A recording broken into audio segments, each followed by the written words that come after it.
Bonjour, j'espère que vous allez bien. On va prendre encore un temps pour louer, adorer Jésus. Et pour aujourd'hui, on a toujours préparé des chants, ça ne change pas. Mais le premier chant s'appelle Ton nom et le deuxième s'appelle aussi Ton nom. Mais c'est pas le même chant, bien sûr.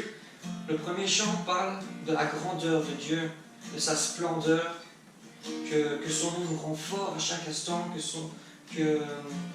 et qu'aucun autre nom n'est plus grand que son nom.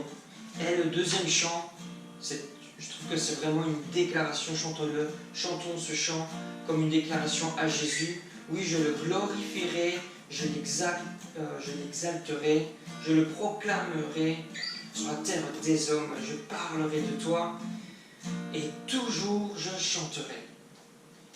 C'est magnifique, alors chantons-le ensemble et louons le roi des rois.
Merci Père pour ta présence encore pour aujourd'hui Seigneur. Nous savons que tu es toujours là, que tu veilles sur nous Seigneur, que tu nous protèges ainsi que notre famille, nos familles Seigneur. Et je sais que tu vas toucher nos cœurs encore aujourd'hui Seigneur, tu vas encore nous parler et nous te remercions déjà pour ce que tu vas nous partager encore aujourd'hui Seigneur. Nous voulons te glorifier, nous voulons t'élever, Seigneur, et nous voulons te chanter, chanter encore et encore, jusqu'à ton retour, Seigneur. Sois glorifié, Père, dans le nom de Jésus. Amen. Amen. Alors chantons-le ensemble, en famille, le plus beau des noms.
c'est en lui que j'espère.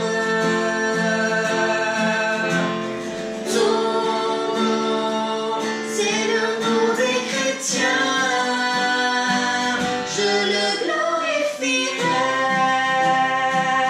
et je l'exalterai. Je le proclamerai sur la terre des hommes. Je parlerai de toi, je porterai ma croix, toujours je chanterai. Jésus, ce nom qui sauve.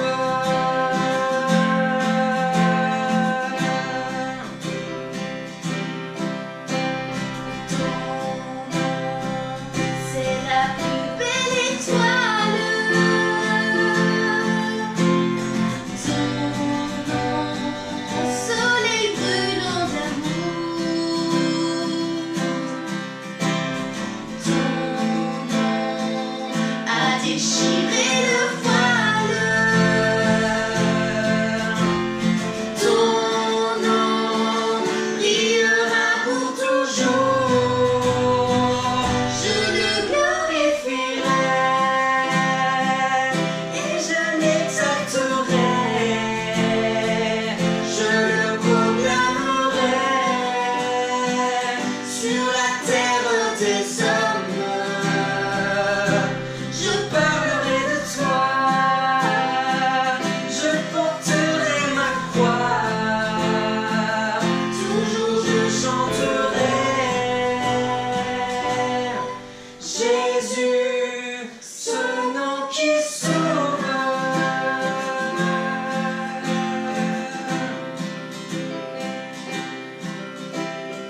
Ton nom, grand salut pour les humains. Ton nom qui apporte la paix. Ton nom, c'est le roi qui revient. Ton nom, symbole d'éternité. Je le glorifierai et je l'exalterai. Je le proclamerai sur la terre des hommes. Je parlerai de toi, je porterai ma croix, toujours je chanterai. Jésus, ce nom qui sauve.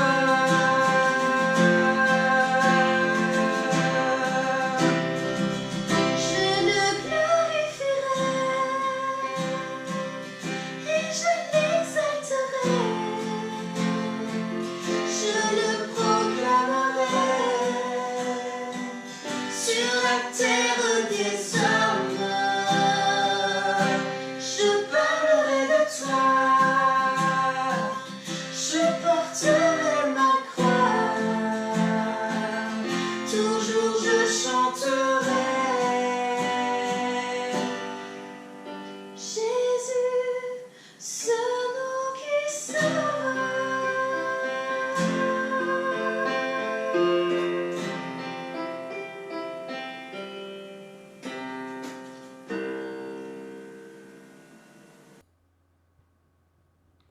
Amen. Merci à Flavio et Elodie pour ce temps qui nous bénit à chaque fois.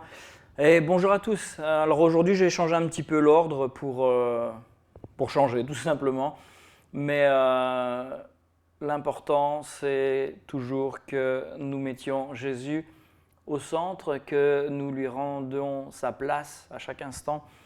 Et j'ai à cœur aujourd'hui un message que j'ai intitulé « Fait à son image », qui va nous parler notamment de cette notion de l'être humain, que les êtres humains que nous sommes faits à l'image de Dieu. C'est une réflexion que j'aimerais creuser un peu avec vous C'est vrai que c'est un sujet que je n'ai pas abordé depuis un certain temps. Et c'est tellement bon de voir là aussi, quand Dieu nous a créés, il nous a créés à son image. Et on va essayer de voir ensemble qu'est-ce que cela signifie. Et moi, ça m'émerveille encore et ça me pousse encore plus à réaliser la grâce de Dieu et ce que c'est que la grâce. Et vous allez voir que c'est vraiment une bénédiction, c'est une grâce dont nous bénéficions d'être faits tous, hommes et femmes, à l'image de Dieu. Et sur cette idée, nous allons lire deux textes différents qu'on retrouve dans Genèse 1 et dans Genèse 2, ce sont les récits de la création. Et ici, il y a certaines idées, certaines notions qui se dégagent de ces textes qui sont très intéressants, qui peuvent nous parler et je pense qu'ils vont vous encourager encore. En tout cas, moi, ça m'encourage et ça m'émerveille encore de voir que Dieu a choisi de nous créer et il a choisi de nous faire à son image, chose exceptionnelle, chose unique. Et ça doit nous rappeler la valeur que Dieu donne à la vie que nous avons, la valeur que Dieu donne à chacun d'entre nous. Et moi, en tout cas, à la fin de ce message, je vais louer le Seigneur, je vais le remercier, je vais lui dire merci Seigneur pour cette créature que je suis. Il y a tellement de textes qui nous parlent de cela. Moi, je pense notamment à un des psaumes de David où David lui-même dit merci Seigneur pour cette créature merveilleuse que je suis. Non pas que David était imbu de sa personne et qu'il se sentait supérieur aux autres, mais bien au contraire, David, le roi David, était tout simplement émerveillé de voir la complexité de la nature humaine et il était face à cela émerveillé. Il disait mais Seigneur, merci. Merci de cette créature si merveilleuse, si complexe. Et combien de fois justement la science ne nous confirme pas que nous sommes des êtres tellement complexes, nous ne pouvons que dire merci. Merci Seigneur.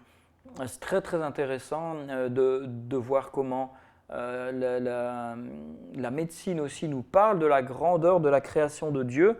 Et moi ça m'interpelle, ça m'interpelle vraiment. Je regardais encore tout à l'heure ce matin une petite vidéo que je n'ai pas terminée d'ailleurs, mais qui nous parle de cette complexité de la vie, de ce qu'on appelle la conscience ou même l'âme. Et la médecine ne sait pas expliquer ce que c'est, la science ne peut pas décrire exactement ce que c'est. Et c'est très intéressant de voir qu'il y a ces choses qui nous échappent encore, qui échappent encore à la médecine. Et tout cela, nous croyons que c'est Dieu qui l'a créé. C'est Dieu qui l'a fait et ça m'émerveille de voir que Dieu n'a pas juste créé une chose toute simple, mais il a créé un être complexe et il a décidé d'avoir une relation particulière avec cet être complexe. Alors bien entendu, il n'y a pas que nous, toute la création est complexe, toute la création est merveilleuse, mais aujourd'hui on va s'arrêter sur l'humanité. Dieu nous a fait à son image. Voilà, c'était une longue introduction et on va directement lire le premier texte dans Genèse 1, les versets 25 à 28. Et on va juste lire le verset 25 d'abord.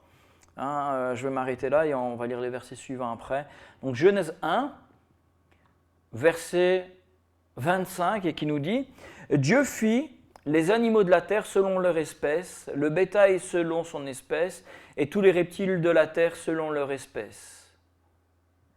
Dieu vit que cela était bon. » Je m'arrête là parce que on nous parle en fait, avant ces versets-là, on nous parle de la création des animaux, mais on nous parle des animaux dans les mers, dans le ciel, les oiseaux, les poissons, etc.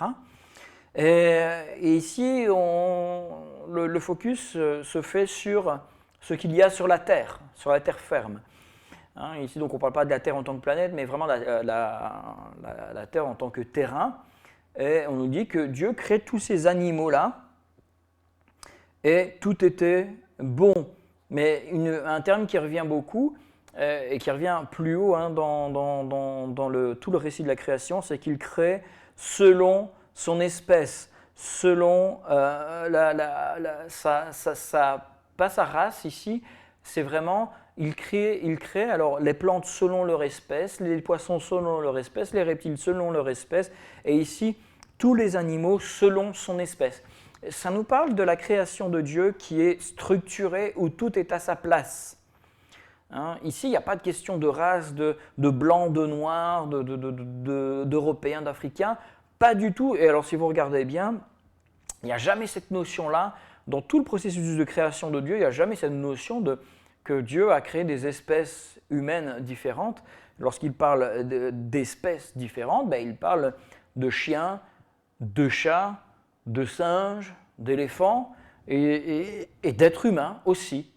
L'être humain est une espèce à part et ce n'est pas les blancs, les noirs, c'est toute l'humanité est une espèce à part, une espèce bien particulière, structurée, qui a un rôle à jouer dans toute cette création. Et lorsqu'on regarde tout le processus depuis le départ, on voit que Dieu ordonne, Dieu crée et il ordonne. Il crée à partir d'aucune matière, il crée quelque chose qui va être, le texte dit, informé vide. L'hébreu, c'est littéralement, enfin ce sont les termes tohu et bohu, c'est vraiment quelque chose qui va peut-être paraître incohérent à première vue, et Dieu, à partir de cela, il va ordonner les choses. Il va les mettre chacun à sa place, et donc Dieu crée quelque chose, il y a quelque chose de surnaturel, et après cette chose surnaturelle qui apparaît, Dieu va ordonner. Dieu va donner une place à chacun, à chaque chose, à chaque création, à chaque étape de sa création. Dieu va ordonner, Dieu va structurer, et Dieu va donner une place bien précise. Et donc, en lisant tout cela, et c'est pour ça que je m'arrête ici, il faut comprendre que Dieu ordonne tout, et lorsqu'il crée l'être humain, il le crée dans cet ordre aussi, dans cette place, et donc il y a une place particulière qu'il va donner à l'être humain. Et ici, c'est très intéressant, très intéressant, c'est que Dieu crée les êtres vivants, les animaux, le bétail, les reptiles, etc. Je me répète un peu, mais comme ça on part bien sur la même base. Et dans tout cela, Dieu va créer l'être humain. Alors on va le voir après, ça nous remet aussi en tant qu'être humain un peu à notre place. Nous ne sommes qu'une création comme n'importe quel animal, comme n'importe quel être vivant. À la base, on peut dire nous sommes des animaux, et c'est ce que la science va dire, nous sommes des animaux dotés d'intelligence. Mais oui, mais c'est ça qui est intéressant. Nous sommes, on peut dire des animaux, mais nous sommes plus que des animaux. Nous ne sommes pas que des animaux, nous sommes autre chose. Et cette autre chose, on le retrouve ici dans ce que le texte nous dit. Donc on va relire, on va reprendre à partir du verset 26 à 28. Et déjà on va analyser ces versets qui vont nous dire beaucoup de choses. Et ensuite on va lire un texte dans le chapitre 2 qui lui va être plus une mise en lumière, comme un zoom sur ce que Dieu a fait. Donc verset 26, donc on reprend Genèse chapitre 1, verset 26 à 28, donc ça nous dit ceci. Puis Dieu dit, faisons l'homme à notre image, selon notre ressemblance, et qu'il domine sur les poissons de la mer, sur les oiseaux du ciel, sur le bétail, sur toutes les terres, et sur tous les reptiles qui rampent sur la terre. Dieu créa l'homme à son image, il le créa à l'image de Dieu, il créa l'homme et la femme. Dieu les bénit et Dieu leur dit, soyez féconds, multipliez et remplissez la terre et l'assujettissez, et dominez sur les poissons de la mer, sur les oiseaux du ciel et sur tout animal qui se meut sur la terre.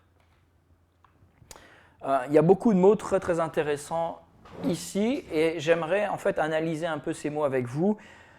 Je ne vais pas les prendre dans l'ordre dans lequel ils apparaissent, mais dans l'ordre d'importance pour comprendre en fait ce que ce texte nous dit réellement. Parce que c'est vrai qu'on On lit cela et c'est une histoire qu'on peut lire très rapidement, qu'on peut vite même raconter aux enfants. Et vous voyez, à la fin de la création, Dieu a créé l'être humain, il a créé l'homme puis la femme, et tout était parfait, tout était bon, et Dieu a décrété que tout était très bon. Hein, et il a béni l'être humain. Et voilà, et c'est beau, c'est joli, j'ai envie de dire, mais il y a bien plus que ça, il y a beaucoup plus que ça, et on va le voir maintenant. Ici, Dieu a dit quoi? Qu'est-ce qu'il dit au verset 26? Il dit « Faisons l'homme à notre image ». Alors faisons quoi? Qu'est-ce que Dieu va faire? Pour bien comprendre, il faut comprendre qu'est-ce que Dieu va créer. Il va créer l'homme. Alors l'homme ici, c'est l'homme avec un grand H. C'est l'humain. En fait, il faudrait le traduire l'humain. Moi, ça, c'est pas que ça m'embête, mais voilà, si moi j'avais dû à choisir la traduction, et en tout cas, moi, c'est ce que je choisis pour moi, c'est l'humain, parce que le mot, c'est pas l'homme, l'homme masculin, c'est l'être humain. Dieu dit, créons l'être humain à notre image, l'humain à notre image. Alors, c'est très intéressant parce que quand on lit l'histoire, en hébreu, humain, c'est quoi? Le mot humain, en hébreu, c'est Adam. Donc Dieu, en fait, dit, créons Adam à notre image. Et ça doit nous interpeller parce que, ici, lorsque je comprends ça, je comprends que quand Dieu me parle d'Adam, on parle Adam et Ève, mais à la base, il n'y a pas de Ève. À la base, il y a juste Adam. Et Adam, c'est quoi? C'est qui? Adam, c'est l'être humain, tout simplement. Adam, ce n'est pas à proprement parler, on ne sait pas comment il était au départ. Lorsqu'il était tout seul, on ne sait pas comment il était au départ, mais Dieu a juste créé un être humain. Et pour moi, c'est même aller trop loin lorsqu'on dit que c'était un homme. Le texte ne nous le dit pas. De la même manière que le texte ne nous dit pas s'il était homme et femme en même temps, il ne nous le dit pas. Ici, Dieu nous dit juste, créons l'humain à notre image. Alors ça, c'est la première chose que je veux mettre en avant. Donc ici, et on le voit après, il créa l'homme et la femme. Donc on comprend que ici, il créa l'homme et la femme, ça veut dire qu'il créa les deux. Hein, et c'est pour ça que je dis, en fait, le chapitre 2, c'est plus un zoom sur ce qui va se passer. Ici, on nous dit juste, Dieu dit, créons l'être humain à notre image, il créa l'humain à son image, il créa l'homme et la femme. Hein, il ne créa pas l'humain, homme et femme, dans la même unité, il créa l'être humain, il créa l'homme, il créa la femme. Donc dans la pensée de la création, il y a déjà, on va le voir après, cette dissociation d'homme et de femme, mais il y a cette notion que lorsque Dieu crée l'être humain, eh bien, il y a déjà cette pensée de créer l'être humain, homme et femme. Hein, les deux sont créés. Dieu crée cet être humain, et alors en hébreu, ça aussi c'est très très intéressant, le mot Adam, Adam qui donne Adama, et Adama c'est la terre, c'est même ce on pourrait même dire la glaise, c'est littéralement la terre, c'est la matière qui va servir à faire de la poterie, qui va servir à construire des choses. Et là ici, quand on lit ça, j'ai lu une traduction qui était très, très, très surprenante un jour, qui disait « Faisons le glaiseux à notre image ». Le glaiseux. Hein, c'est cette créature que je vais vraiment extraire de cette terre, extraire de cette matière. Alors j'espère que déjà ça ne vous bouscule pas trop, mais que ça vous éclaire un peu sur ce que Dieu est en train de nous dire ici. Dieu est en train de nous dire, créons l'humain, créons l'humanité déjà à partir de cette glaise, à partir de cette matière première, à partir de cette terre. Hein, et d'ailleurs, la science a déjà montré depuis très très longtemps que nous sommes composés que d'éléments qui appartiennent à la terre. Hein, et c'est justement, c'est ça qui a donné naissance, entre autres, à la théorie de l'évolution, etc. Je ne veux pas me lancer ici maintenant dans des débats. Je ne vous parle pas d'évolution de quoi que ce soit ici, je vous parle juste du fait que la Bible nous dit que Dieu nous a créés à partir de cette matière première. Alors si je comprends ça, moi ça me remet un peu à ma place. Et en même temps, ça me montre la grâce de Dieu, ça me montre que Dieu m'a quand même créé à partir juste de cette matière. Et donc finalement, c'est pour ça que Dieu peut dire plus tard, parce que tu es poussière et tu retourneras à la poussière, parce que c'est vrai, nous venons de cela, Et nous devons réaliser que nous ne sommes pas des dieux. Nous ne sommes pas divins comme certains voudraient le dire, même si on a quelque chose de divin en nous, et ça on le verra. Mais nous ne sommes quand même qu'une créature, qu'une création, à la base, comme n'importe quel animal. Et ça nous remet un peu à notre place. Ça devrait nous redonner une certaine humilité face à Dieu. Et Dieu va dire quoi? Il va dire « faisons l'homme à notre image ». Et donc ça va vraiment dans ce sens-là. Ici, il y a le verbe « faisons », en hébreu « asa », ici qui veut vraiment dire « faisons », vraiment du verbe « faire ». Ce n'est pas « créer » ou « créons de n'importe quoi ». Dieu n'a pas créé l'être humain en claquant dans ses doigts et d'un seul coup l'être humain est apparu. Pas du tout. Alors ça c'est beau, le texte nous dit que Dieu a fait, il a fabriqué, il a façonné. Comme le potier va faire son pot à partir de la terre ou de la glaise, ici Dieu va littéralement prendre les éléments, il va prendre les éléments qu'il y a dans la nature et à partir de cela, il va créer, à partir de cela, il va façonner, il va imbriquer les protéines, etc. Il va imbriquer tout cela, les éléments les uns avec les autres, et il va fabriquer, à partir de cela, il va fabriquer l'être humain. Il va littéralement façonner. Et ça, je trouve ça beau dans l'idée où Dieu va littéralement, il va coudre, il va tisser quelque chose. Donc on peut littéralement dire que Dieu nous a fabriqués, Dieu nous a créés, Dieu nous a tissés. Et c'est pour ça que le roi David peut dire dans les psaumes, « Tu m'as tissé dans le ventre de ma mère ». Il nous connaissait déjà et il nous a créés comme cela. Et c'est comme ça que Dieu a créé au moins le premier être humain. Ça c'est clair, c'est ce que la Bible nous dit. Et Dieu dit « faisons l'homme à notre image ». Alors là aussi c'est très intéressant, ce « faisons ». Ce « faisons » fait couler beaucoup d'encre quand on ne connaît pas l'hébreu. Parce qu'ici on a un pluriel. Alors on va dire « mais c'est normal, Dieu se parle à lui-même, donc on ne peut pas, à l'impératif, il n'y a pas de jeu impératif à la première personne du singulier ».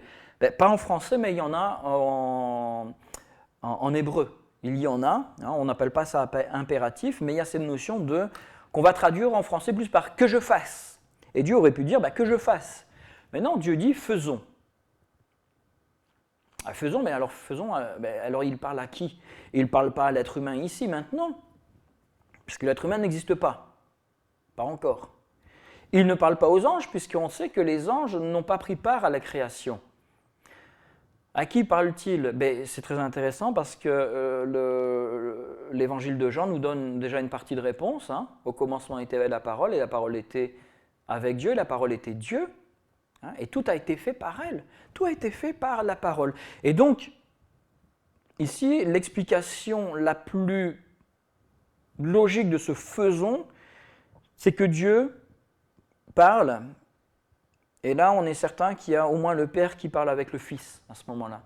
On sait qu'il y a une réflexion qui se passe dans ce pluriel qui n'est pas juste un pluriel de respect ou de grandeur. Certains vont dire ça, oui, c'est un pluriel, comme les rois parlaient d'eux à la troisième personne, mais oui, mais ici on est à la troisième personne du pluriel.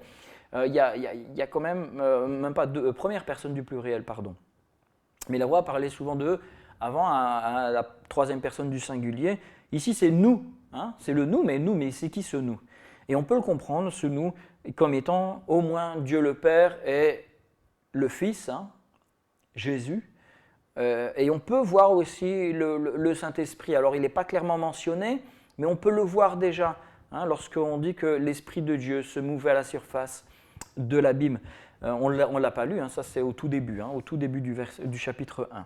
Donc revenons ici à ce qu'on veut dire, c'est que Dieu est en train de parler en disant « faisons l'homme à notre image ». Et donc c'est qu'il y a le Père, il y a le Fils, et donc si forcément on croit à la Trinité, il y a le Saint-Esprit avec, d'office.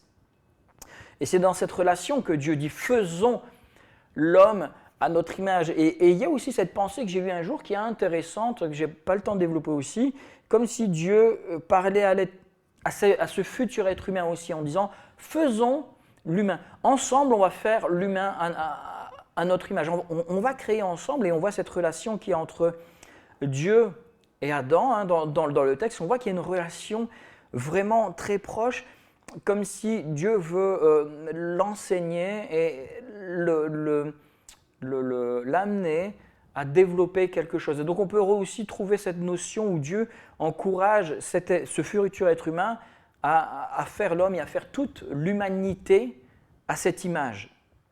Je ferme cette parenthèse, je ne vais pas aller en profondeur aujourd'hui là-dessus, ce serait trop compliqué, mais ici en tout cas l'idée c'est qu'il y a ce Dieu à la fois un et à la fois trois, hein, Père, Fils et Saint-Esprit, qui se dit « faisons l'homme à notre image ».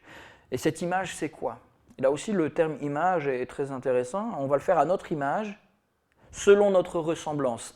Il y a ces deux termes qui sont comme ajoutés pour insister sur quelque chose. L'idée « image hein, », le terme « image », c'est vraiment la notion de figure, comme une figurine, ou comme l'ombre de quelque chose. Hein, imaginez, je mets une lumière derrière moi et je vois mon ombre, je dis « ah, ça c'est mon image ». Ça me représente, c'est moi, c'est pas moi directement, mais c'est moi qu'on voit. Ça représente quelque chose qu'on ne voit pas forcément. Hein, et évidemment, si je reprends la même image, je mets une lumière derrière moi, on voit mon ombre. Si on regarde mon ombre, on ne me regarde pas moi, on regarde mon ombre. Mais en regardant mon ombre, on voit ma forme. On a une idée vague, très vague de qui je suis, mais Alexandre est comme ça, il n'est pas très grand, il a peut-être quelques kilos en trop, il a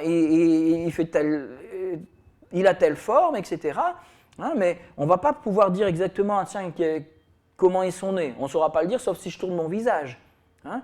Et donc finalement, de cette ombre, on ne pourra définir que ce que je veux bien montrer, en bougeant. Et finalement, c'est très intéressant parce que lorsque Dieu parle de cela, en fait, il est en train de nous dire qu'on va faire l'homme de manière, donc l'être humain, homme et femme, de manière à ce que lorsque je regarde l'humanité, je vois en quelque sorte Dieu. Dieu a voulu que nous puissions avoir une image de lui, une compréhension de lui à travers l'humanité, à travers nous-mêmes, à travers cette création parfaite avant le péché, hein, j'insiste là-dessus, avant le péché. Si on voulait avoir une compréhension de qui Dieu était, en fait, il fallait regarder à l'être humain. De la même manière, si on veut avoir une compréhension de qui Dieu est, et je l'ai dit souvent dans les derniers messages, on doit regarder à qui est Jésus. La meilleure manière de comprendre qui Dieu est, c'est comprendre Jésus. Pour ça que Jésus a pu dire, hein, mais comment, Philippe, tu dis, mais montre-nous le Père, mais tu m'as vu. Je suis là. Comment peux-tu dire, montre-nous le Père, tu m'as vu. Celui qui m'a vu a vu le Père. C'est de la même manière que Dieu parle comme ça à travers Jésus, mais de la même manière, Dieu a eu ce désir de se révéler à travers l'être humain. C'est le même terme en fait qu'on va utiliser pour les idoles. Hein. Donc vous voyez un peu l'idée, cette statue qui représente quelque chose, qui représente une divinité. Sauf qu'ici, hein, on comprend qu'il n'y a pas cette notion d'idolâtrie. Attention au piège. Hein, quel a été un des plus grands pièges et la cause de péché qui a fait que Dieu a dû intervenir, c'est cette idolâtrie de l'être humain lui-même. Et donc finalement, cette image n'a de sens que par celui qu'il représente. Dans le sens où, comme j'ai dit, hein, si je regarde cette ombre, cette ombre va me parler que de celui qu'il représente, l'ombre de qui il est. Nous sommes finalement, et ça je ne vais vraiment pas trop loin, je pense ne pas aller très loin dans l'interprétation en disant que nous sommes l'ombre de Dieu sur terre. Nous sommes l'image de Dieu sur terre. Nous sommes faits à l'image de Christ, et d'ailleurs, combien de textes ne nous le rappellent pas, hein, Paul aussi nous le rappelle. Nous tous qui contemplons comme dans un miroir, hein, qui contemplons Dieu à visage découvert, voilà, comme dans un miroir. On ne le voit pas encore, c'est pas clair, mais en nous regardant nous-mêmes, en fait, on contemple Dieu. En nous regardant nous-mêmes, on contemple ce que Dieu a fait en nous. Et donc c'est cette idée-là, que Dieu crée en nous, même pas en nous, à travers nous, Dieu a créé son image sur terre. C'est la première chose que ce texte nous dit ici. Selon notre ressemblance, Alors, on va le traduire aussi comme notre ressemblance. Hein? C'est vraiment l'idée d'un portrait. Et ici, il y a l'idée, faisons l'homme à notre image, faisons-le comme nous. Hein, qu'il nous ressemble comme nous nous ressemblons aussi. Il y a cette idée aussi. Et donc finalement, Dieu, dans ce terme ressemblance, il y a cette insistance dans cette image, mais vraiment l'idée du portrait. Vraiment l'idée que lorsqu'on va regarder, pas juste un homme, mais lorsqu'on va regarder l'humanité, et on va le voir après, c'est cette relation entre l'homme, entre les humains, entre les hommes, entre les femmes, les enfants, tout le monde est inclus ici. Lorsqu'on va regarder tout cela, ça va nous ressembler. Ça, ce sera nous. Je reviendrai là-dessus tout à l'heure, mais en fait, l'homme n'est à l'image de Dieu, n'est à la ressemblance de Dieu que dans son interaction avec les autres. L'être humain seul, tout seul, n'est pas à la ressemblance de Dieu. Bon, attention, je ne suis pas en train de dire que les célibataires ne sont pas à la ressemblance de Dieu. Hein. Je ne suis pas en train de dire ça parce que c'est souvent quelque chose qu'on va trop mettre. Hein. Là, ici, pareil, c'est une parenthèse, mais j'ai une amie qui est célibataire, enfin j'en ai plusieurs, mais une entre autres qui me vient en tête, qui vit très très bien son célibat et qui dit « mais j'en ai marre qu'on emploie ces expressions « ah, t'as pas encore trouvé ta moitié », comme si je ne suis qu'une demi-personne. Et moi-même, avant de rencontrer mon épouse, j'avais cette réflexion, hein. Parfois je dis « mais comme si je n'étais pas entier, comme si je n'étais pas juste pas suffisant à moi-même, mais j'avais besoin obligatoirement d'être marié pour pouvoir comprendre la vie, pour pouvoir être entier devant le Seigneur. Mais non, hein, c'est pas cela. Maintenant, c'est vrai que le mariage apporte beaucoup de choses positives. Dans mon cas, il m'a encore rien apporté de négatif, merci Seigneur. Mais beaucoup de choses positives et je bénis le Seigneur et je suis heureux d'être marié.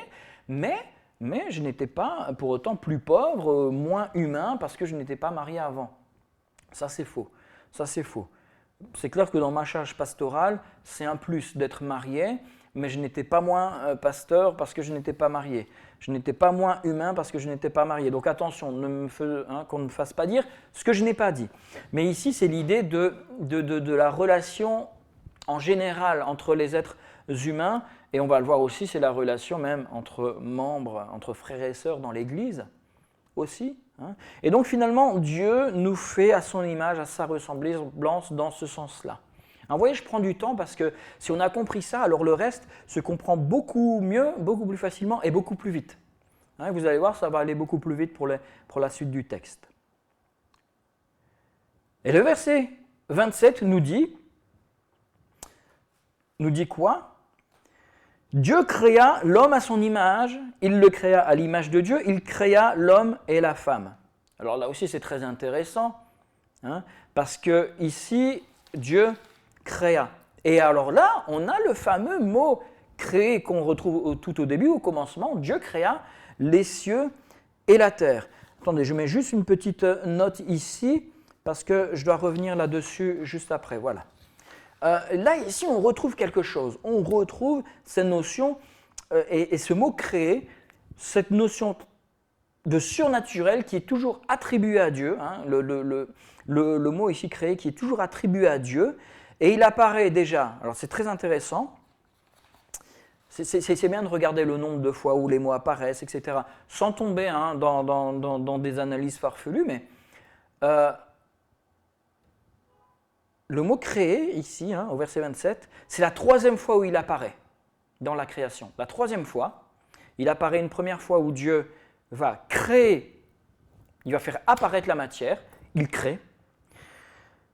Il va apparaître une deuxième fois où Dieu va créer la vie, lorsqu'il va créer les animaux, hein, les poissons et les oiseaux. Là, il va créer une deuxième fois. Et il va créer une troisième fois lorsqu'il va créer l'être humain. Donc finalement, c'est très intéressant. On voit que Dieu intervient à un moment donné et il fait quelque chose de surnaturel. Comme si, alors on pourrait, c'est une interprétation possible, comme si Dieu avait créé, il laisse la création se faire.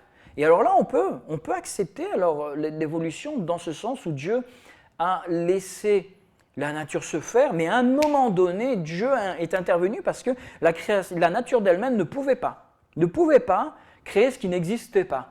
À un moment donné, Dieu a dû intervenir pour créer la vie parce que la vie ne pouvait pas d'elle-même apparaître, ce n'était pas possible. Et à un moment donné, même lorsque la vie est là, eh bien, il y a encore quelque chose qui n'est pas possible, c'est créer cette relation et cette nature spirituelle qui n'existait pas, et Dieu a dû intervenir une fois de plus pour créer cette nature spirituelle. Et Dieu est intervenu. Et alors dans ce sens-là, alors si on me parle d'évolution dans ce sens-là, alors là oui je suis d'accord. Là je suis d'accord. Hein? Encore une fois, je ne vais pas épiloguer sur les années, etc. Mais si on me parle de création où Dieu a laissé la nature faire, mais Dieu est intervenu à des moments bien clés pour créer quelque chose de surnaturel parce que la nature d'elle-même ne pouvait pas et ne peut pas, alors oui, je suis d'accord, ça je peux l'accepter. Hein, mais le reste, non. Le reste, non. Mais Dieu est venu et l'a créé. Et alors c'est intéressant ici parce qu'on insiste sur ici l'intervention de Dieu. En hébreu, le mot bara, il vient 2 fois. C'est vraiment pas du tout le même mot que lorsque Dieu dit « faisons l'homme à notre image ». Ici, c'est vraiment « et Dieu est intervenu ». Donc Dieu, lorsqu'il dit « faisons, façonnons l'homme à notre image », il projette, il prépare quelque chose et au moment où il le fait, et là, il y a vraiment son surnaturel qui intervient. Et il intervient... Forcément, il intervient une fois, mais le texte insiste et il remploie ce mot 3 fois. Hein? Donc, non seulement c'est la 3e fois où Dieu intervient vraiment de manière vraiment miraculeuse, et ici, on va insister par 3 fois. Dieu créa l'homme à son image. Hein? Donc ici, on a dû passer simple. Et il créa, il a fait quelque chose, et maintenant on insiste. Il a créé. Donc c'est fait, c'est une réalité. Il créa l'homme et la femme. Et donc finalement on nous parle de cet événement que Dieu a fait, mais on dit il l'a créé, ça veut dire que c'est fait. Ça veut dire que l'humain est toujours à l'image de Dieu, une image déformée par le péché, mais l'humain est toujours à l'image de Dieu, et il est comment? Homme et femme. Pas juste l'homme et la femme. Et donc ça, il faut le comprendre. Il faut comprendre, et c'est pour ça que même dans l'Évangile et dans les épîtres, encore une fois, de Paul, on peut comprendre que le Seigneur insiste sur cette réalité qu'il n'y a plus homme, il n'y a plus femme, il n'y a plus esclave, il n'y a plus maître, hein, il n'y a plus juif, il n'y a plus grec, etc. Parce que à la base, Dieu nous a créés en ayant nos distinctions, en ayant nos différences, mais en étant tous à l'image de Dieu. Et ce homme et femme, hein, c'est ce ish et isha, hein, qu'on va retrouver, beaucoup connaissent ce terme. Il y a ici cette distinction d'identité dans la création, cette distinction dans la sexualité aussi. Hein, et c'est pour ça que moi je suis ouvert, et je dis toujours, n'accusons pas les gens qui ont même des choix et des orientations sexuelles différentes des nôtres, on doit les accepter. On doit leur ouvrir la porte et on ne doit pas les forcer à changer. Ce n'est pas notre rôle. Ça, c'est le Saint-Esprit et j'ai envie de dire, ça, c'est entre eux et Dieu. Mais l'insistance sur l'identité sexuelle est claire dès le départ. Il doit y avoir cette distinction et dans l'éducation qu'on donne, moi je réfléchis beaucoup avec mon épouse aussi, à notre enfant, on sait que c'est une petite fille, mais on va l'éduquer comme une petite fille. On ne va pas lui dire « on ne sait pas ce que tu es, tu verras bien ». Non, on doit l'aider, on doit. Maintenant, j'ai envie de dire, après c'est son choix, c'est son cheminement, c'est elle. Moi, ce que j'espère, c'est qu'elle accepte, elle réalise qu'elle est une fille et qu'elle devienne une femme dont on sera fier, pas fier pour sa sexualité, mais fier pour ce qu'elle est. Hein. Mais après, j'ai envie de dire, ça c'est son problème. Notre rôle à nous, c'est juste de l'identifier, de l'aider à s'identifier et de dire, Dieu nous a créés avec cette distinction, pas cette distinction pour s'écraser l'un l'autre, cette distinction pour nous aider à nous identifier l'un l'autre et nous identifier dans notre rôle l'un à l'autre, et on va le voir juste après, le rôle. Très intéressant, qui est loin de ce qu'on veut nous faire croire bien souvent. Même en utilisant la Bible, on fait dire des choses au Seigneur qu'il n'a jamais dites. Et Dieu bénit. Et une fois que Dieu a fait ça, il a créé, il a façonné, il a intervenu miraculeusement, il nous a créé, donc l'humanité, hommes et femmes, à son image, et là il nous bénit. Et il nous bénit, c'est la deuxième bénédiction. La première bénédiction, très intéressant, il l'a faite aux animaux, aux oiseaux et aux poissons. Hein, et maintenant, comme si eux, il les bénit en leur disant multipliez-vous, etc., c'est ce qu'il fait, et à l'être humain, il fait la même chose. Mais il ne le fait pas à toute la création sur la terre, il le fait juste à l'être humain. Parce que l'être humain a un rôle bien spécifique, et son premier rôle et sa première influence sur les autres animaux va se faire justement sur la terre. Hein, et donc c'est pour ça qu'il y a cette distinction. Et il nous bénit en nous disant qu'on doit se multiplier, qu'on doit être fécond, qu'on doit remplir la terre. Et donc la première chose que Dieu nous demande, c'est de devenir une grande nation et de remplir cette terre et de parcourir la terre entière. C'est pour ça qu'il n'est pas content, entre autres, lorsqu'on connaît l'histoire de Babel, hein, la tour de Babel, l'humanité décide de s'arrêter à un endroit, de se faire un nom, de devenir grand, de devenir glorieux, de devenir finalement une idole. On oublie qu'on est une image et on devient nous-mêmes des dieux sur terre. Et Dieu n'est pas content à ce moment-là, il vient et on connaît l'histoire de la tour de Babel, hein, où il met la confusion dans les langues. Très intéressant, très intéressant comme histoire. Encore une fois, ce n'est pas l'histoire elle-même, c'est ce qu'elle dégage, c'est l'enseignement que ça nous donne. Hein. Et ici, Dieu nous bénit. Et pourquoi il nous bénit? Il nous bénit pour qu'on puisse prendre notre place, mais aussi dans la gestion de cette terre. Il nous dit et dominer. Ici, c'est pas dominer. Il y a plusieurs termes pour dominer, et encore en hébreu, le terme ici dominer, c'est comme dresser. C'est vraiment dresser. C'est dominer, pas écraser, mais hein, prenez autorité et gérez cette terre. Et Dieu nous donne finalement cette gestion de la terre. Il inscrit l'être humain dans la gouvernance de la terre. Mais donc finalement, Dieu nous dit ça devrait être moi, mais je vous le délègue. Ça devrait être moi qui gère tout cela, mais je vous le délègue. C'est une autorité que je vous donne, c'est un travail que je vous donne. Et j'entendais il y a quelques mois, très intéressant aussi, on parle souvent d'églises et on voit des églises qui s'investissent dans l'humanitaire et dans les... Alors là, ici, on parle... l'idée, c'était l'écologie. Et des églises en perdent leur message parfois parce qu'ils s'investissent tellement dans l'écologie que ça devient plus une entreprise écologique qu'une église. Mais de la même manière, des églises qui disent « mais non, ça ne nous concerne pas ». Et alors le pire de tout, si on dit « mais Jésus revient bientôt, alors c'est pas grave, on peut polluer ». Ben non, ça c'est l'autre extrême et c'est absolument pas ce que Dieu nous dit. Au contraire, toute l'Église a toute sa place dans ce qui est écologique et dans ce qui est de la bonne gestion parce que c'est ce qu'il nous demande. Gérez bien tout cela. Gérez bien. Alors quand je produis des déchets, est-ce que je gère bien? Est-ce que j'obéis? Est-ce que j'honore la bénédiction que Dieu m'a faite à ce moment-là? Il y a des moments où on peut se dire peut-être pas. Lorsque j'ai un animal, la manière dont je traite les animaux, est-ce que je gère bien? Lorsque je mange de la viande, est-ce que je le gère bien aussi? Parfois, on va prendre des produits. Alors évidemment, l'aspect financier n'est pas évident pour tout le monde, mais c'est vrai que parfois, on ne fait pas attention. Et moi, je vous dirais que parfois, j'ai des petites... des prises de conscience où je me dis, bon, allez, j'aime bien ça. Un truc tout bête, quand j'achète des œufs, juste pour le principe, déjà, c'est meilleur lorsque j'achète des œufs de poules qui ont été élevés en plein air, qui ont gambadé.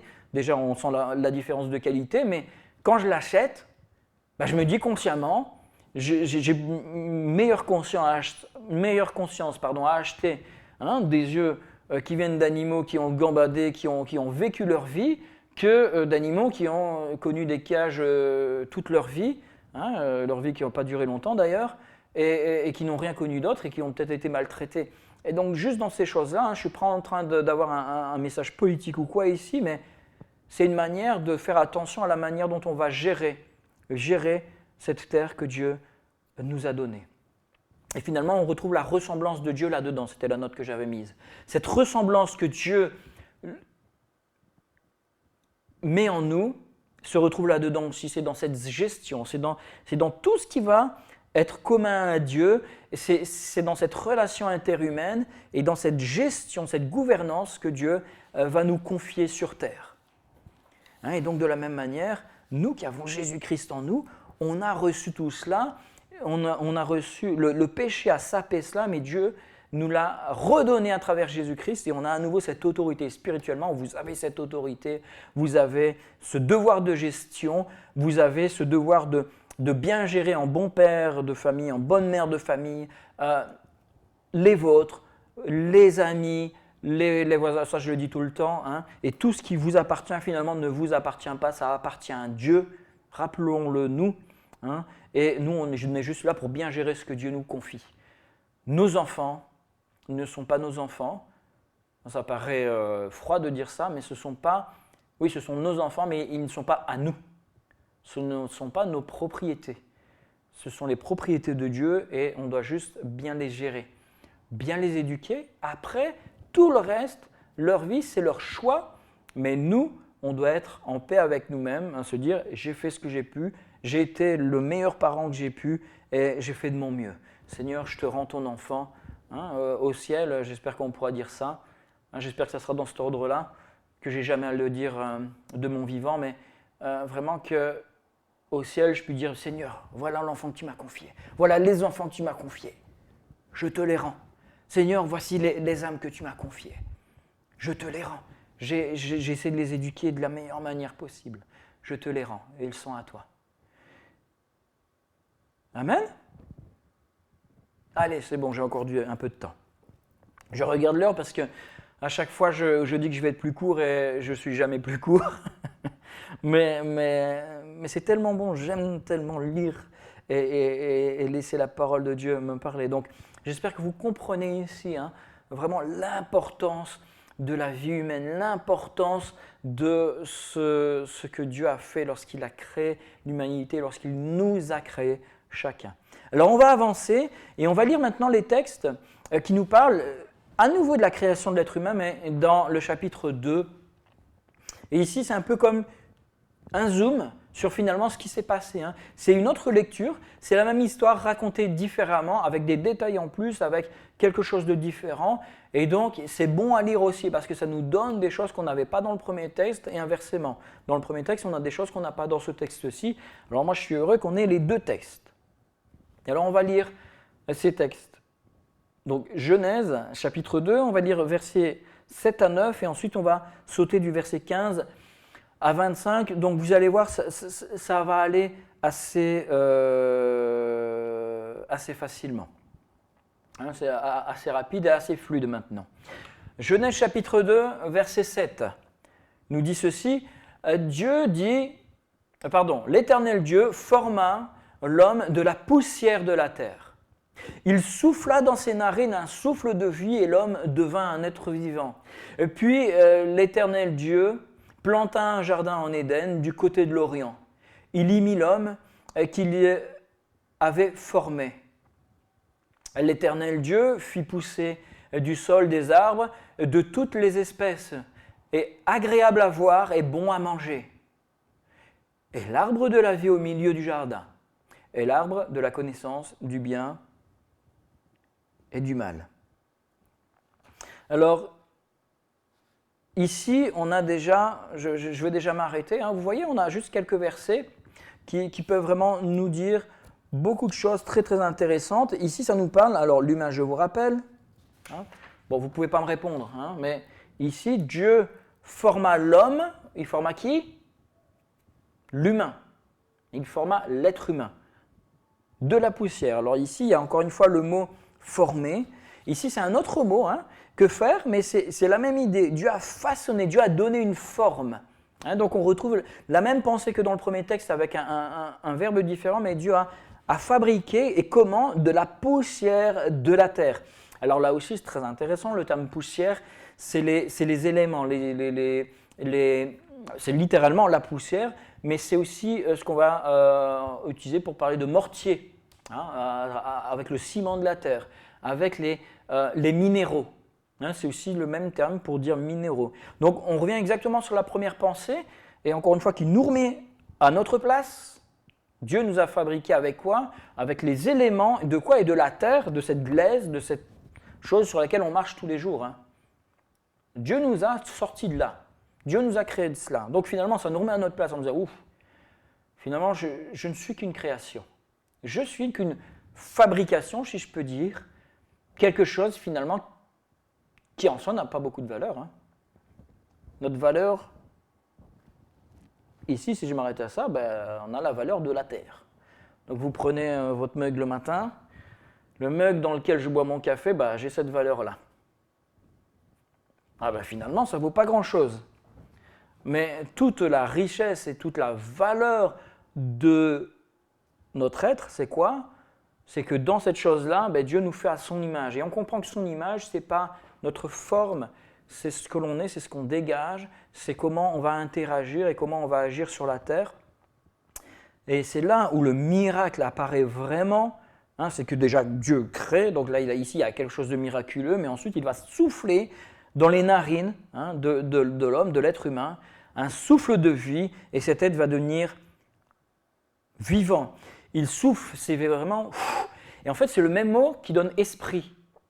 En fait, Dieu va transférer littéralement un esprit en nous. Il va transférer quelque chose de lui.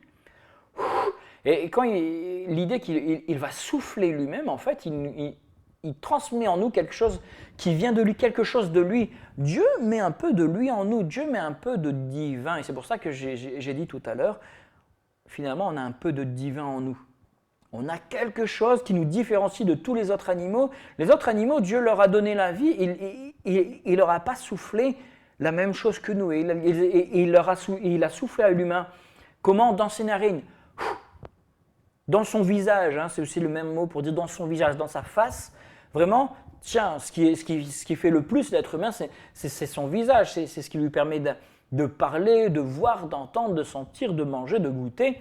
Et bien là, je te transmets quelque chose de moi. Et j'avais entendu un jour, pareil, ça m'avait surpris, mais ça me parle tellement. Un pasteur qui disait, Dieu nous a soufflé dans nos narines, comme si il nous a soufflé son haleine, pour nous dire, tiens, rappelle-toi de mon odeur. Dieu nous a soufflé quelque chose pour nous rappeler aussi qui nous sommes, qui il est. Et si on regarde bien, chaque être humain est interpellé et a cette recherche de ce plus, de ce transcendant, de non, je viens de quelque part. Et les gens qui ont vraiment, je veux dire, cette attitude même morale, mais vraiment cette pensée de la vie, de comprendre le sens de la vie, il y a cette notion de on vient d'ailleurs, il y a quelque chose. Et alors on ne sait pas toujours mettre les mots, on n'arrive pas toujours à arriver à la conclusion, c'est Jésus-Christ. Hein, parce qu'entre là et arriver à Jésus-Christ, il y a quand même tout un pas. Et d'ailleurs, si on regarde, le Seigneur a pris du temps. Avant de nous révéler tout cela. Il a pris son temps, il a laissé les choses se faire petit à petit. Mais il y a en nous cette chose qui nous attire à lui. C'est pour ça que la Bible nous parle de cet esprit et qui nous dit aussi que c'est le Saint-Esprit. C'est le Saint-Esprit qui nous appelle. Parce que finalement, c'est l'Esprit de Dieu qui est en nous. Hein. Et le Saint-Esprit communique avec cet être spirituel en nous, en nous disant « Viens à moi, viens à moi. Hein. » Et d'ailleurs, Blaise Pascal, on connaît, c'est une citation qu'on emploie tellement, mais Blaise Pascal, qui n'est pas n'importe qui, a dit un jour, il y a dans le corps de l'homme ce vide, et ce vide a la forme de Dieu.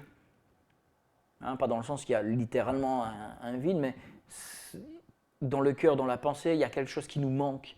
Et ce manque, c'est cette connexion à Dieu qui a été coupée par le péché, qui nous a éloignés de Dieu. Et Dieu a fait quoi ensuite? Une fois qu'il a créé cet être humain, il a mis cet homme dans le jardin. Ici, on voit le jardin d'Éden, qui est parfait, qui est bon. Dieu l'a mis. Alors, mis, c'est établir. Dieu l'a placé, mais vraiment placé. Tiens, je te donne une position. Et on retrouve un peu le même mot après aussi, dans la suite. Il l'a établi. Il a donné une position, un rôle à jouer.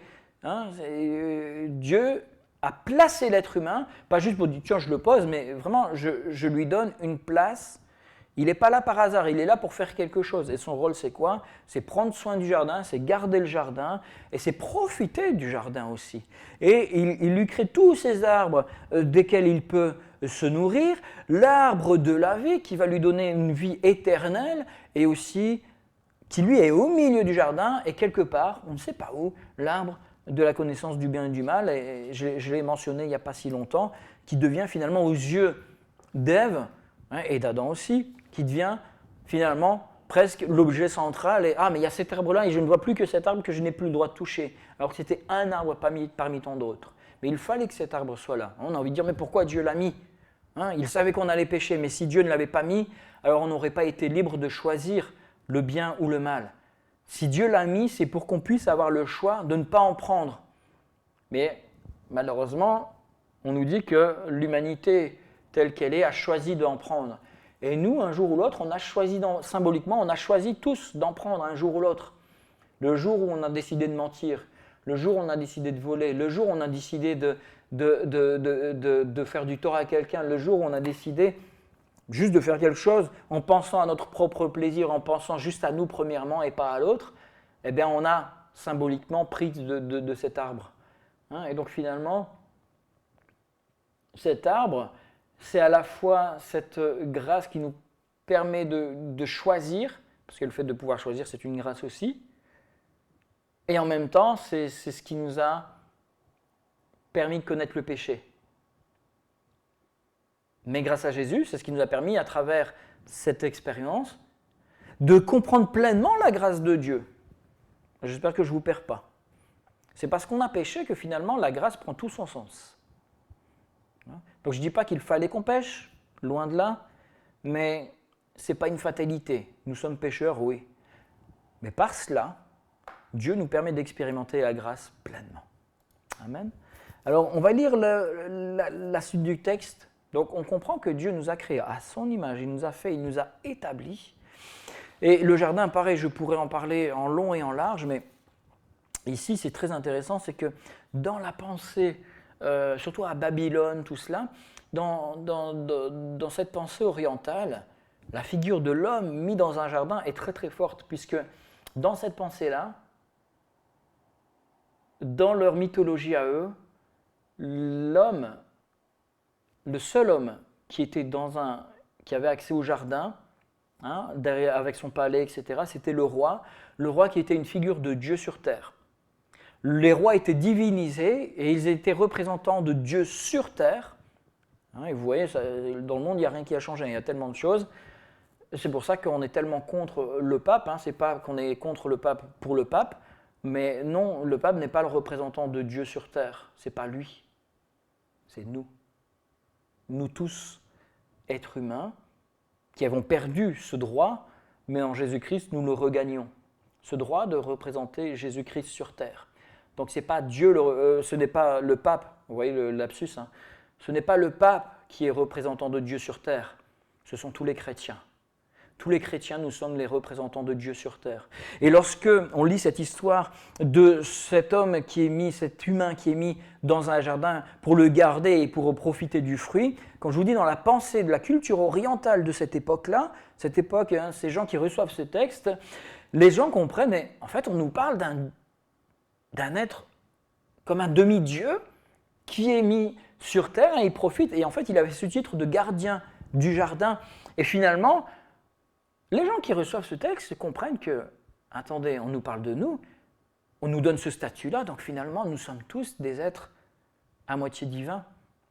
À moitié divins, pas dans le sens où nous sommes des dieux, mais dans le sens où nous avons quelque chose de Dieu en nous. Nous sommes l'image de Dieu sur terre. Je me répète, mais c'est important de le comprendre. Alors on lit la suite du texte parce que ça va beaucoup nous parler. Et ça va être la fin de ce message, mon dernier point. À partir du verset 15, chapitre 2, Genèse 2, à partir du verset 15, l'Éternel prit l'homme et le plaça dans le jardin d'Éden pour le cultiver et le garder. Donc vous voyez, ça reprend la pensée d'avant. J'ai enlevé les versets qui nous parlent des fleuves, etc., parce que ça ne nous parle pas trop pour le message d'aujourd'hui. Verset 16, l'Éternel Dieu donna cet ordre à l'homme, tu pourras manger de tous les arbres du jardin, mais Tu ne mangeras pas de l'arbre de la connaissance du bien et du mal, car le jour où tu en mangeras, tu mourras. L'Éternel Dieu dit, il n'est pas bon que l'homme soit seul, je lui ferai une aide semblable à lui. L'Éternel Dieu forma de la terre tous les animaux des champs et tous les oiseaux du ciel, et il les fit venir vers l'homme pour voir comment il les appellerait, et afin que tout être vivant portât le nom que lui donnerait l'homme. Et l'homme donna des noms à tout le bétail, aux oiseaux du ciel, à tous les animaux des champs, mais pour l'homme, il ne trouva point d'aide semblable à lui. Alors l'Éternel fit tomber un profond sommeil sur l'homme qui s'endormit. Il prit une de ses côtes et referma la chair à sa place. L'Éternel Dieu forma une femme de la côte qui lui avait été prise de l'homme, et il l'amena vers l'homme. Et l'homme dit, voici, cette fois-ci, celle qui est os de mes os et chair de ma chair. On l'appellera femme, parce qu'elle a été prise de l'homme. C'est pourquoi l'homme quittera son père et sa mère, et s'attachera à sa femme, et ils deviendront une seule chair. L'homme et sa femme étaient tous deux nus, et ils n'en avaient point honte. Ici, on parle de quoi? De l'arrivée de la femme. Et pas seulement de l'arrivée de la femme, là ici on parle de l'arrivée d'un autre être et de l'indistinction homme-femme. Ici, jusqu'à maintenant, je vous ai dit, on parle de l'humain. On ne sait pas, est-ce qu'il est homme, est-ce qu'il est femme, est-ce qu'il est les deux? Le texte ne nous le dit pas, ce n'est pas ça qui est intéressant. Ce qui est intéressant, c'est que ce texte met l'accent sur quelque chose de bien précis, c'est qu'il y a tous ces êtres vivants. Dieu a créé, il y a comme une espèce de flashback, et Dieu nous rappelle, et Dieu a créé tous les êtres humains, tous les êtres vivants, tous les animaux, et il les envoie vers l'homme pour voir comment il va les appeler. Et c'est très intéressant, le fait d'appeler, c'est vraiment le fait de prononcer. On donne un sens, on donne un nom, on donne une personnalité à ce que l'on voit. Et finalement, on peut dire que c'est presque un travail de zoologie et d'anthropologie que Dieu donne ici à l'être humain, en lui disant, mais voilà, nomme, regarde, observe, et nomme, donne un sens à ce que tu vois. Et l'homme regarde et il voit, il n'y a personne qui lui ressemble, il n'y a personne qui lui convient comme aide. Parce que Dieu a dit avant quoi? Je lui ferai une aide semblable à lui-même. Et là encore, ce sont des termes très intéressants. On le traduit par aide. C'est un bon terme, mais en fait, le meilleur terme, c'est secours. Je vais lui créer un secours semblable à lui-même. Et j'ai envie de dire, mais un secours pourquoi? Pour nous secourir de quoi? Nous secourir de nous-mêmes. Nous secourir de cette pensée de toute puissance, nous secourir de ces faiblesses par moments. C'est tellement bon lorsque ça ne va pas, lorsqu'on a le moral dans les chaussettes, d'avoir quelqu'un à côté de nous qui vient et qui nous dit « Allez, qu'est-ce qui ne va pas? Parle-moi. » Alors ici, c'est une femme, on parle de la femme, mais on voit plus loin et on comprend, si on regarde dans l'ensemble, qu'il ne s'agit pas que de la relation homme-femme ou de la relation de couple, mais il s'agit de cette relation entre êtres humains, tout simplement. Dieu ne veut pas que l'être humain soit seul, tout simplement. Dieu ne veut pas que ses enfants soient seuls, tout simplement. C'est pour ça que l'Église est importante aussi. On a besoin les uns des autres parce que ce n'est pas bon. On a besoin d'être secourus par moments parce que parfois on a des idées noires et on est tellement pris dans nos pensées qu'on a même du mal à crier au Seigneur. Mais on a peut-être notre épouse, notre époux, un frère spirituel, un membre de notre famille, un pasteur, tellement de personnes qui peuvent dire « Tiens, toi tu n'as pas la force de prier, mais moi j'ai la force de prier pour toi. Je vais prier pour toi. » Et là, on a besoin de ce secours. Il y a cette notion dans ce terme d'aide, de soutien, même de protection. Lorsqu'on voit ce terme qui est employé, c'est souvent lorsque Dieu protège son peuple. Et finalement, lorsque Dieu dit « je vais créer une aide semblable à lui-même », Dieu nous crée une aide, il nous crée quelqu'un qui va nous aider comme Dieu nous aide. C'est exactement le même terme. Donc finalement, lorsque Dieu crée la femme ici, il ne crée pas quelqu'un qui est là pour qu'on s'appuie dessus. J'aime pas cette image, j'aime vraiment pas cette image. Il n'est pas là pour créer quelqu'un qui va faire les sales boulots à notre place. Tiens, j'ai pas le temps, bah, tu vas faire la vaisselle, passer le balai. Bon, si c'est comme ça, si ça va bien dans votre couple comme ça, ben, ne changez pas les choses. Mais c'est pas ce que Dieu est en train de faire et c'est pas ce qu'il est en train de nous dire. Et il est en train de nous dire, je vais créer quelqu'un pour te secourir quand tu en auras besoin. Je vais créer quelqu'un qui sera là pour être ton vis-à-vis, on va le voir juste maintenant, qui sera là pour t'aider à ne pas te perdre. Et à peut-être te mettre une petite claque, pas physiquement, hein, mais de temps en temps dire, hé, oh, reviens à la réalité, rappelle-toi qui tu es, rappelle-toi tes responsabilités. Et il va créer cette aide semblable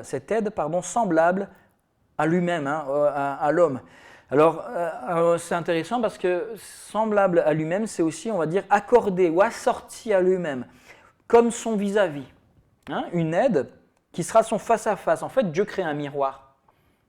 Dieu crée un miroir. Et c'est pour ça que Dieu prend de cet être humain, de ce côté, hein, on le traduit par côte, mais en réalité c'est côté. Il tire de ce côté, hein, alors il y a toute la symbolique, hein, l'image du cœur, etc., qui est plus une allégorie, mais qui nous parle, et Dieu va prendre de ce côté, donc, qui est l'identique de moi, Dieu va tirer de cet identique de moi, et il va mettre cette personne en face de moi, pour qu'elle puisse être un miroir. Nous avons besoin d'avoir des miroirs en face de nous, des miroirs en face de qui on peut juste parler.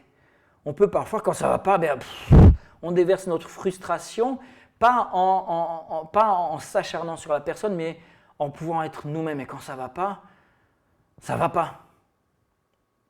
Il y a des fois, moi en tant que pasteur, il y a des moments où je n'ai pas forcément le moral, mais je n'ai pas à le déverser face aux membres de l'Église, hein, parce que j'ai un autre rôle à jouer. Mais alors dans ce cas-là, et c'est pour ça que je suis content d'être marié, dans ce cas-là, ça fait du bien de pouvoir juste parler à ma femme et dire « ouais, je suis fatigué, ça ne va pas. Avec l'Église, ça va très bien, mais avec le travail, ça ne va pas. » Ou juste « j'ai un coup de blues. Et on parle et on déverse, et puis en face, vous avez la personne, votre épouse, ou comme j'ai dit, ça peut être un membre de l'Église, un membre de votre famille, ça peut être n'importe qui, un être humain. C'est ça qui est important, qui vous dit, qui vous aide à processer ce qui se passe, qui vous aide à comprendre, qui vous aide à expérimenter cette relation et cette image de fait à l'homme de Dieu. Et finalement, lorsque Dieu crée la femme, il ne crée pas un être inférieur, il crée un être identique dans son image, identique dans cette relation, identique dans même cette forme d'autorité. Hein, ça peut surprendre, mais la femme est identique en termes d'autorité aussi. Et c'est pour ça que si on comprend ça, et qu'on comprend la notion de soumission mutuelle, notamment comme elle nous est transmise dans la parole de Dieu, et pareil encore une fois, surtout dans les épîtres de Paul, parce que Paul a été confronté à ça souvent, on comprend que cette soumission, ce n'est pas une soumission d'un être inférieur à un être supérieur, c'est juste que, j'ai envie de dire, on ne peut pas être plusieurs chefs. On ne peut pas être, on ne peut pas être, comme on dit souvent, il ne peut pas y avoir plusieurs coqs dans la basse-cour, sinon ça finit par se battre. Hein, mais ça, j'aime pas, parce que c'est trop animal, ça nous rabaisse de trop. Mais cette image de, s'il y a une personne, j'ai envie de dire, qui tire, qui navigue, un capitaine, hein, qui aide, le capitaine, ça ne l'empêche pas d'avoir son second qui a tout autant son mot à dire, qui va prendre la barre quand le capitaine va dire « j'ai besoin de me reposer un peu, j'ai besoin de faire, je dois aller ailleurs ou je vois plus bien, vas-y, prends la barre ». C'est cette idée de finalement, il y a une personne qui guide, mais qui n'est pas un despote qui va décider de tout, mais qui est juste celui qui va donner un peu la direction, et souvent avec l'accord de son second, après avoir discuté avec son second, qui n'est pas juste son second, c'est plutôt même son adjoint, c'est cette idée. Et dans l'image de créons l'homme et l'être humain à notre image, moi je vois ça dans la Trinité.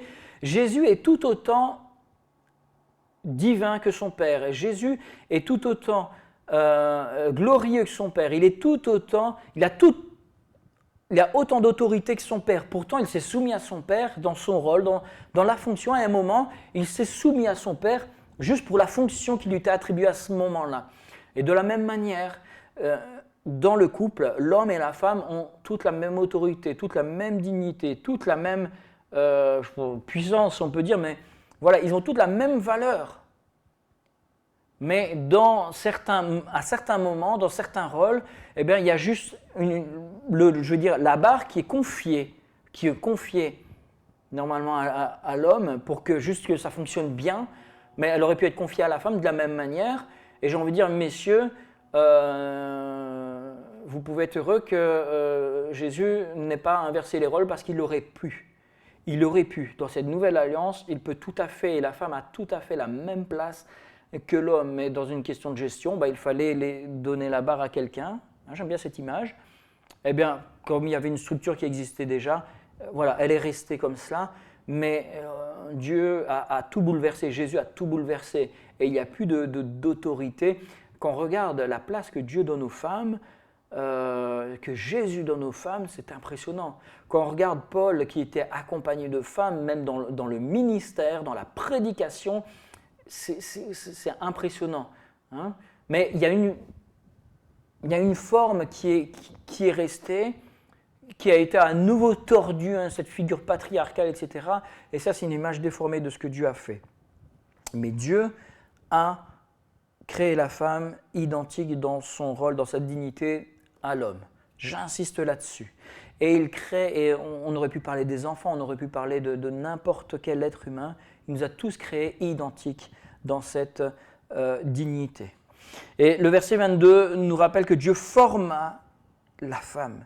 Ça veut dire que finalement, le terme aussi, c'est encore une fois transformé, il a bâti, il a établi la femme. Dieu a construit quelque chose dans cette future interaction qui allait naître.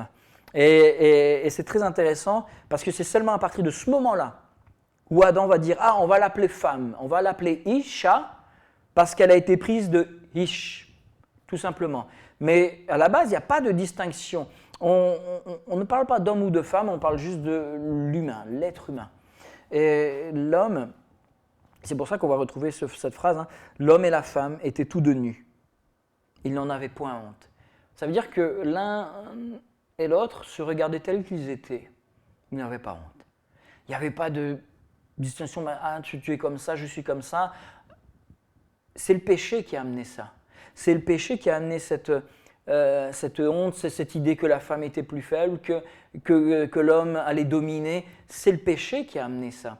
C'est le péché qui a amené cette distinction, qui a amené tout ce racisme, etc. C'est le péché qui a amené ça. Dieu a créé l'être humain identique. Dieu nous a tous créés avec la même dignité, avec la même autorité. C'est la pensée principale ici. Et Dieu nous a dit, faisons l'homme à notre image, tous identiques dans notre autorité, respective dans notre dignité. Nous avons tous reçu la même chose, mais dans notre rôle, nous avons quelque chose de différent. En tant que pasteur, j'ai un rôle différent, et je vais dire une voix et un poids différents par rapport à beaucoup, mais juste dans mon rôle de pasteur. Dans ma vie de tous les jours, ça n'a plus rien à voir. Dans ma vie de tous les jours, je ne suis pas le pasteur de ma femme, non. Dans mon rôle de pasteur à l'église, oui, je deviens le pasteur de ma femme, mais dans ma vie de tous les jours, je ne suis pas le pasteur de ma femme, c'est mon épouse, nous sommes identiques. Elle a autant son mot à dire que moi, elle a autant cette décision et elle a autant son autorité que moi. Et dans l'éducation des enfants, elle a autant son autorité. Si on regarde même comment ça évolue avec ses enfants, il y a même une période, j'en suis conscient, où elle aura même plus d'autorité, ne serait-ce qu'à leurs yeux.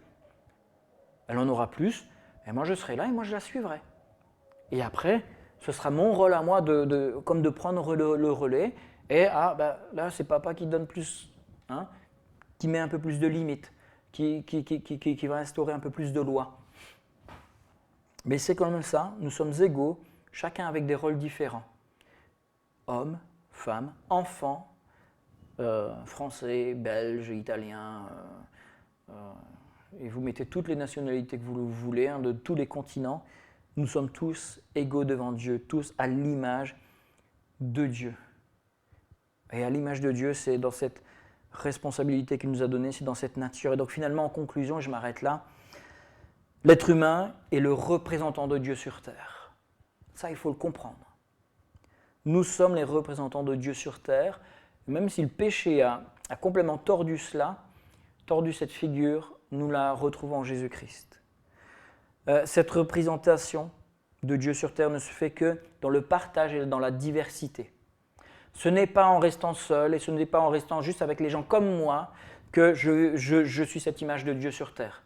C'est en étant mélangé avec les gens de toute origine, de toute ethnie, de tout sexe, de tout âge. C'est là que je suis la représentation de Dieu sur terre pleinement. La femme et l'homme sont sur le même plan d'égalité, c'est ce que ce texte nous rappelle aussi. L'image de Dieu dans l'homme se révèle dans ce rapport aussi d'égalité, mais de soumission et de respect mutuel l'un à l'autre. Ça nous rappelle aussi qu'il n'est pas bon que l'être humain soit seul, que ce soit homme ou femme, ce n'est pas bon qu'on soit seul. Je rappelle, pas dans une question de célibat seulement, mais dans une question d'interaction. C'est pas bon de rester seul. Ce n'est pas bon. Dieu nous rappelle aussi, en nous rappelant comment il nous a formés à travers les éléments de cette terre, il nous rappelle notre position juste de créature, qui doit nous remettre les pieds sur terre, et nous dire « Oh, je ne suis qu'une créature, je ne suis pas grand-chose finalement ». Mais Dieu nous rappelle cette place privilégiée dans cette création. Nous sommes la seule créature à qui il a soufflé de son esprit à lui. Nous avons cette grâce. Et alors moi, ça, waouh, quand je lis ça, quand je me rappelle ça, je me dis quelle grâce, mais c'est merveilleux. Qu'est-ce qui a fait que Dieu a choisi de mettre de son esprit à lui, dans moi qui suis juste une créature issue de cette matière, de cette terre? Parce que Dieu en a voulu ainsi, point. Même les anges n'ont pas cela. Même les anges n'ont pas de cette même nature que nous. C'est pour ça que le texte dit qu'on sera supérieur aux anges, parce que Dieu a mis quelque chose de lui en nous pour son bon plaisir. Et ça, on peut essayer de chercher toutes les raisons, juste pour son bon plaisir, ça lui faisait plaisir, il l'a fait. Parfois, on dit à un artiste, mais pourquoi tu as composé telle musique, pourquoi tu as fait tel tableau? Parce que ça me faisait plaisir, parce que je trouvais ça beau, parce que ça m'a fait plaisir de le faire, et quand je regarde, je suis heureux de le faire. Dieu, de la même manière, il nous a créés comme cela, en mettant de sa personne en nous, pour son bon plaisir. Alors, réalisons-le, mais profitons-en. Dieu a créé cette part de divin en nous, tous. Nous ne sommes pas divins. Nous avons une part de divin en nous. Et ce n'est pas juste cet être spirituel en nous qui est privilégié, c'est notre corps tout entier. C'est pour ça que c'est important de prendre soin de notre corps. C'est pour ça que c'est important de réaliser que nous sommes corps et esprit, tout ayant cette même importance.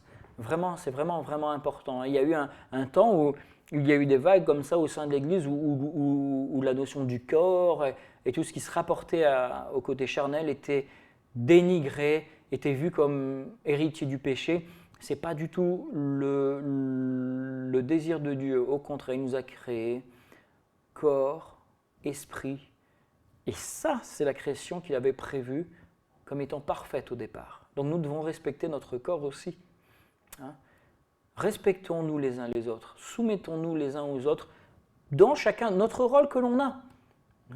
J'ai un ami très intéressant, il expliquait que voilà, un membre de son église, donc il est assistant pasteur, un membre de son église est son patron.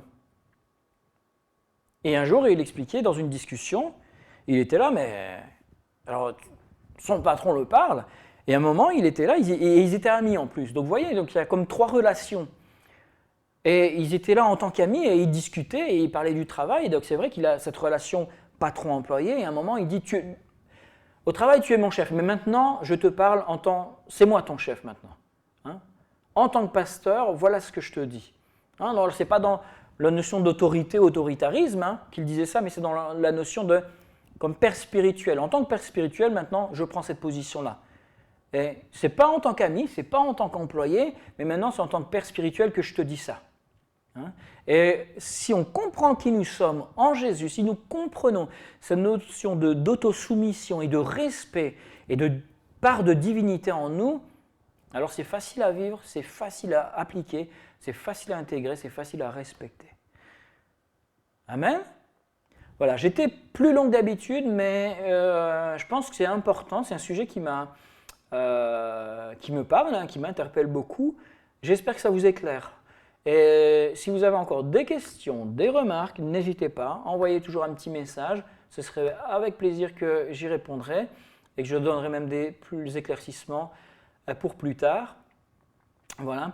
Pour les prochains dimanches, on doit encore s'organiser. Donc Lucie et moi, on va prendre quelques jours de congé. Donc pour les 2 prochains dimanches, je ne sais pas encore comment ça va se passer. Ne soyez pas surpris s'il n'y a pas de message. Je vous enverrai peut-être un lien. On verra comment on s'organise. Voilà, c'est pour une question technique. On n'est pas encore certain de comment on va faire. Pour la reprise des cultes, on a des nouvelles très encourageantes. Donc on va voir avec le conseil. On va en discuter pour bien mettre ça en place. Mais on reprend bientôt. Dans les semaines à venir, on reprendra.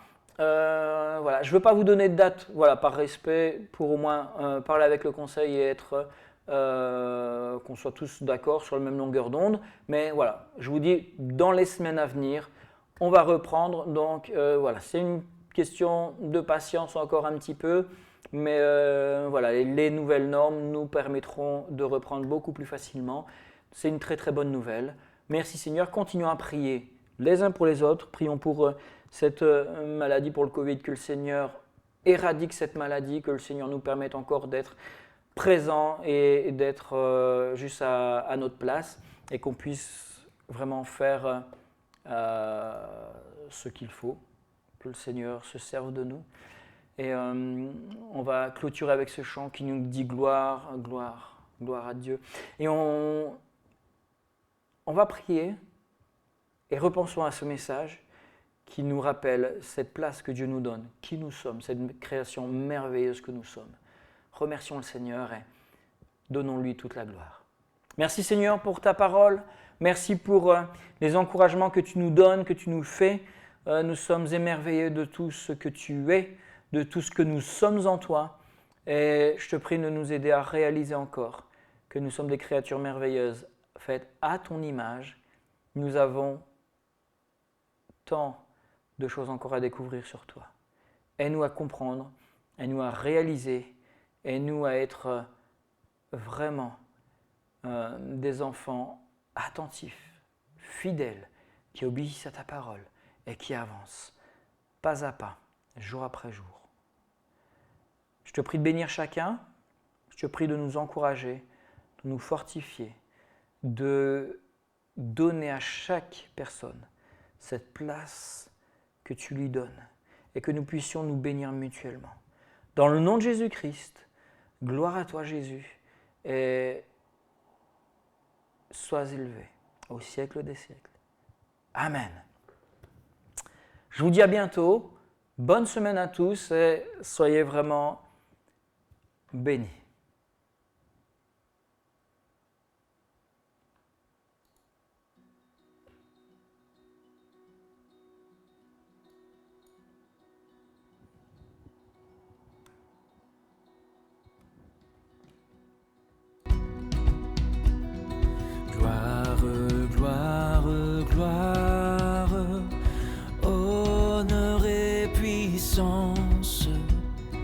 Que ton nom soit exalté sur terre et dans les cieux.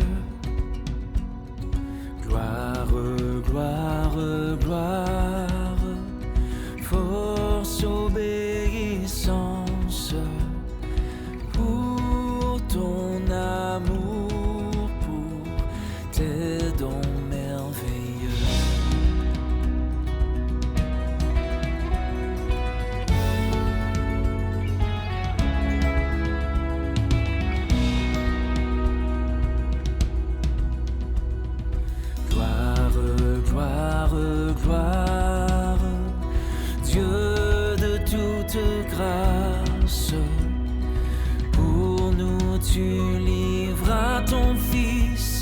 sur